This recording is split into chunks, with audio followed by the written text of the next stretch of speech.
We're gonna just do a quick read for everybody. We're gonna do a read on finally the retrograde is over. That one was a doozy, so that's what we're gonna talk about. We are on Leo. We are going in order, by the way, and we are gonna do all 12 signs. So, Leo, you have the lovers here. Definitely could be love coming in for you, Leo. You have the lovers, you have the five wands, and you have the empress here. So, if you want love, there could be a person who finds you very attractive. I kind of feel like maybe you'll meet this person next month, May. So, for those of you that are looking for love, it feels like something that is kind of coming up in the near future with this energy. I also kind of feel that Leo, you also have a choice to make. And, traditionally, the Lovers was a card of being at a crossroads, having a choice to make. It basically says you can keep going on the old journey or you can start a new journey. And, we talk about this with you all the time, Leo, that there are new journeys that are available to you. And I kind of feel like Leo is, I think all fixed signs, I'm not calling you fixed signs out, of course, right? I love you fixed signs. My brother, you're right, he's a fixed sign, very fixed as well, if I do say so myself, right?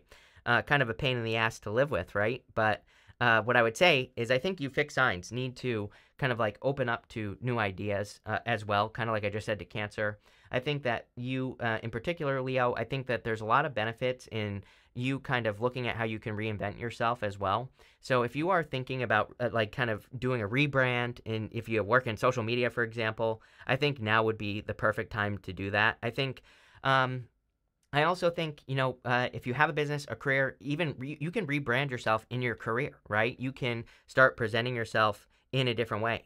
This could also be in your love life as well. It's like maybe you want to rebrand yourself in your love life. And I think that there are amazing opportunities for you. I also get something about like the struggle here. Sorry, I don't want to like spend too much time on this card, but I'm getting something about it. It's like, I think that there are certain I think it's like very popular, for example, for people to, talk about their struggles, like when they're selling something, for example. I do it. I just did it, right? I just did it the other day. But it's like, I kind of feel like something's changing where it's almost like people rather hear about like why you are successful. There's something about maybe needing to focus more on the positive. We have the sun right here with the higher self angel right here as well. So I kind of feel like, yeah, like there's plenty of negative things that you could talk about. You could even talk about your struggle if you're like selling your products or whatever. But at the same time, I think that kind of like switching that up could make a big difference in just, telling a more positive story.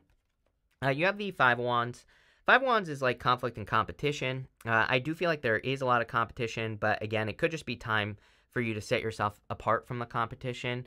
And I do feel it is time for you to do that. It's kind of weird that you always get this card as well. I remember like 2 years ago now, I did the thumbnail where I made myself Indiana Jones because, this card I call Indiana Jones. And it's a card of going on a crazy adventure to get some sort of reward, Leo. And, I always say, you always get this card. I think that you going on adventures or you, spicing your life up, doing exciting things, just breaking your routines, right? I think all that would make you very successful. Your outcome is the Empress. Love it. Definitely a lot of abundance coming in for you or a lot of success. So I think that there could be a lot of abundance coming in for you with the Empress, especially based off your work. I also, sometimes I think with the Empress that we need to not think too positively. I mean, we need to not think, how can I make things harder, right? She is not doing anything. She is just sitting there and she waves her scepter and that's how she creates her abundance. So I kind of feel that for you where if you are making things too complicated, then, I think that the complication is the thing that's slowing you down and making things harder in your life. If you could focus on the positive, then, and if you could focus on how can I make things like super simple. It's funny because I was talking about how I'm teaching an overthinking masterclass tomorrow, right? And in that class, I talk about how there's an organization business that just sold for like $230 million or something like that, and their whole entire system is basically edit, contain, maintain, right? $230 million to tell people you need to go into your closet. You need to put everything into containers, and then you need to maintain those containers and keep everything in those containers. $230 million, right? For a business telling people that. And so I think that a lot of you Leo people, it's like you could I think simplifying things, simplifying your process, especially in work or business, that's going to be the thing that increases your abundance the most. So there you go.